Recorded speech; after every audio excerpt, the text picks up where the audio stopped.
In this video, we're looking at two very large empires that emerged around the time of the Islamic empires in the Old World. One of them I think you'll have heard of, the other I think you probably haven't. And that's interesting because they're both so significant and huge. And we're not just looking at what those empires did and where they were, we're also looking at their uses as propaganda in the more recent past. And that's important in this subject because I want you to keep an eye on the way in which history gets made out of the past and the past also gets put to other uses. And here's that plan. We're going to look at two large empires, one not Islamic, one Islamic. And that will give us a sense, I hope, of the extraordinary empires which, because they're located in Inner Asia, may be unfamiliar to us. And here we're also taking the opportunity to look at history and how it gets used. And with these two conquerors, the uses of history are very interesting. Again, those key questions and that list of further reading. And here is the empire of Genghis Khan. In that top bullet point, I've noted that there is no one correct spelling of Genghis Khan. He didn't use the Latin alphabet that we use. And he was illiterate, so he definitely didn't use the Latin alphabet that we use. There is no correct spelling, and there are fashions that come through world history and global history. You will see his name written in a variety of ways. I take that as encouragement to not get too hung up on the spelling of unfamiliar names in this subject. But looking at the map, I'll draw your attention to a name which is familiar, but like Timbuktu, might not seem entirely real, and that's Xanadu, over in the east, which was the capital of Mongol interests in China. It's significant as a place where the Mongols settled down and took on being more Chinese, and it's intriguing as a kind of cultural fossil. This is an important place, but it's not a familiar one. But back to Genghis. Genghis unified the Mongols in 1206, and then he took off and conquered a large portion of the old world, linking up Eurasia in a way that it hadn't been linked previously. This remains the largest contiguous empire ever, meaning this is the largest connected up empire ever created. Other empires might contain more land, but it's land divided up by ocean, so overseas territories. In terms of empire building, Genghis is extraordinary. But building this empire cost the lives of 30 to 40 million people. In terms of comparative deaths from war, the list tends to go World War II, World War I, and then Genghis. I don't want to understate that. And in this subject, looking at these matters with a global viewpoint, it's easy to overlook the human toll. In this video and the next one, events cost the lives of millions of people. And while looking at them with this bird's eye view obscures that, I'd like us to still remember it. When talking about the Islamic empires, I talked about the significance of bureaucracy and that the Islamic rulers were good bureaucrats. Genghis was not a good bureaucrat. Genghis was a good conqueror. He did face some defeats in his attempts at conquest. He didn't get to Japan despite an attempt, and that's because the kamikaze destroyed his fleet, kamikaze being holy winds.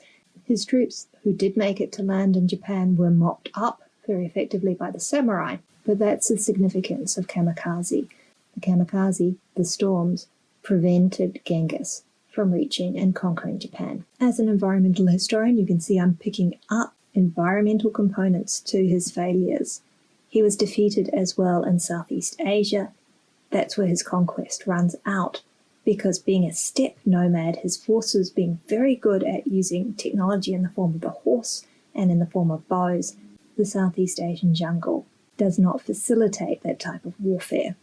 And his forces got caught up and could not take over regions of the world there. Similarly, the Russian forests, the gloomy Russian forests, defeated Genghis. And again, there's an environmental component to why his empire was not even more extensive. But while he could create this empire, it fell apart at his death, and it fell apart because of that poor administration. This map foreshadows where we're going next. You can see the rise of Tamerlane in that purple region, and you can also see the disintegration of Genghis's empire in terms of the 4 khanates that are picked out on it.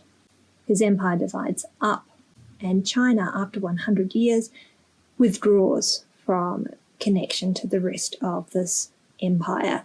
That's the empire of the Great Khan. The Chinese get rid of the Mongol emperors, and China becomes separated again, although Genghis acted to connect up China with the regions of the Islamic world, and those connections continue where they're beneficial to both parties. China changes the Mongols as well. I mentioned that at Xanadu, the Mongols settled down, and the Great Khan turned his mind to agricultural innovation and the kind of settled society that was Chinese, rather than the nomadic society that was Mongolian. I've promised in this video to turn the past into history, and Genghis offers us an excellent opportunity to do that. Interpretations of Genghis vary between places and between times. Genghis may have been turned back by the gloomy Russian forests, but he inflicted a great deal of damage in Russia all the same. In addition to the definite damage he caused, Russian historians tend to blame him as well for cutting Russia off from the West. Remember how much of Russia lies in Asia. Remember that the Ural Mountains mark the division between Asian Russian and European Russian, and there's a significant strand in Russian history that looks at whether Russia belongs to Europe or to Asia, how that divide falls. Some Russian historians blame Genghis for isolating Russia as a whole, the Russian state, from Europe, drawing it into his empire and over to the east. Some Russian historians also blame Genghis for the behavior of the Tsars, claiming that Genghis's example of leadership and of sovereignty inspired similar behavior from the Russian Tsars. But as you can see in the slide, and if you go and look at the video online, Genghis has become quite popular in Mongolia itself. Here is an extraordinary monument that opened in 2008. I think the image, if you look at the people and you look at the building, gives you a sense of just how huge this thing is. Certainly the video helps with that as well if you go and have a look. It's relatively new, it's made out of stainless steel, and it's massive. Genghis is in fashion in Mongolia, and he's in fashion because he created an empire with reliable trade networks, and he did not impose cultural hegemony on it. And Genghis's empire in terms of trade was very successful.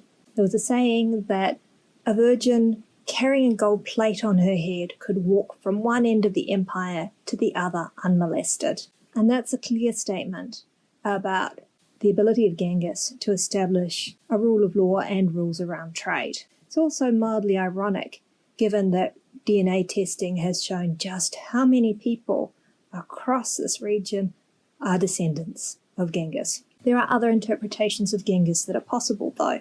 And one of those interpretations is that he was a bloodthirsty conqueror responsible for millions of deaths.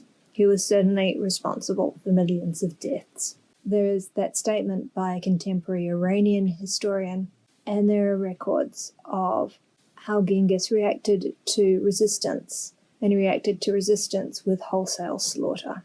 How Genghis is interpreted does not affect what he did in the past, but it marks the creation of history, and the creation of history for particular purposes. Foreshadowed on that previous map was Tamerlane, and Tamerlane again is an extraordinary conqueror. He was related to Genghis by marriage, and he's related to Genghis in terms of the region that he conquered. The death toll he caused is not quite the level of that caused by Genghis, but he caused the deaths of up to 17 million people.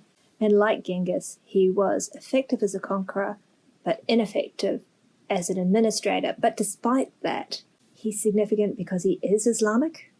Genghis was not an Islamic conqueror, Tamerlane was, and so there's this firmer connection across this region of the world. And because within his empire, he promoted the spread of craftsmanship, of technology, he promotes the spread of ideas across this vast swathe of the world. His interpretation in the West is curious and differs from that accorded to Genghis, because one of the things that the rise of his empire did was disrupt, for a period, the rise of the Ottomans. Again, here's that fracture within the Islamic world. Tamerlane is Islamic. The Ottomans are Islamic, but that doesn't mean that they form a single unified force and that they automatically attack Christian entities rather than each other. Tamerlane interrupts the expansion of the Ottoman Empire and allows Constantinople to hold on. And you can see this in what happens after Tamerlane. So Tamerlane, great conqueror, not good administrator. Again, the empire doesn't outlive him by much. And once Tamerlane is no longer around to interrupt it, the Ottoman Empire goes back to its expansion. It had expanded in part before the rise of Tamerlane. Once Tamerlane's empire comes apart, it recommences expansion, and it reaches Constantinople. And Constantinople falls in 1453. In this subject, I'm not hung up on you knowing names. I'm not hung up on you knowing dates. I would quite like it if, at the end of the subject, the year 1492 meant something to you. And possibly the second most significant year is 1453, because of the fall of Constantinople. You can see on this map the continuing spread of the Ottoman Empire and how it takes over important places for trade, bringing them firmly into the Islamic world. And with the fall of Constantinople and the removal of the Byzantine Empire into an Islamic world which has no middleman, no connection with Europe.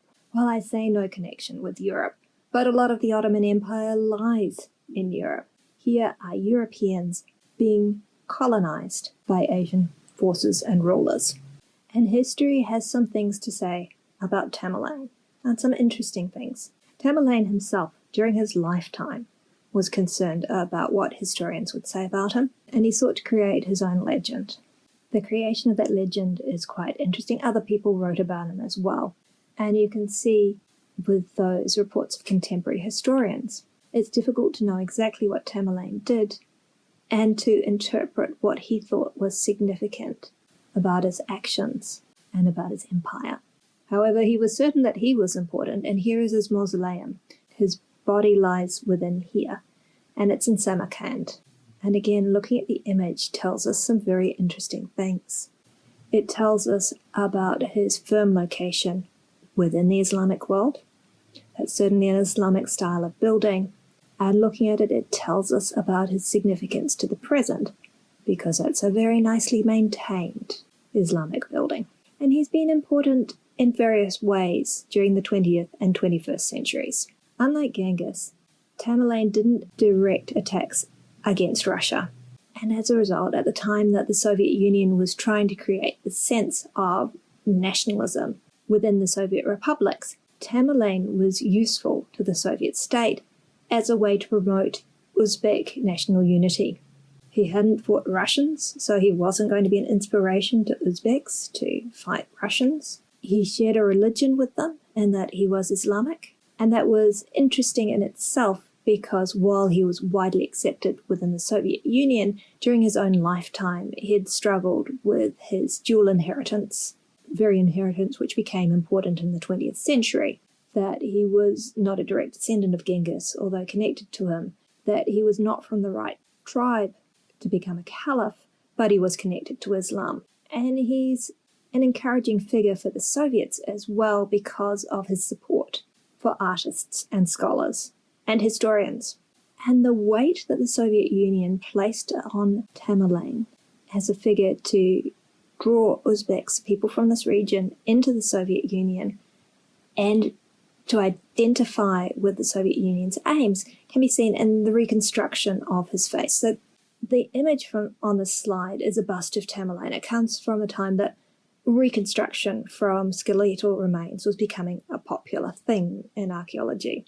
This particular Russian archaeologist made a bit of a career out of reconstructing, using skulls, what important figures in the past would actually have looked like. Here he is reconstructing Tamerlane. The choice of Tamerlane itself is interesting, and the timing of it is fascinating. Russian archaeologists go and open up Tamerlane's tomb on the 19th of June, 1941, in order to retrieve his remains and examine them and make this reconstruction.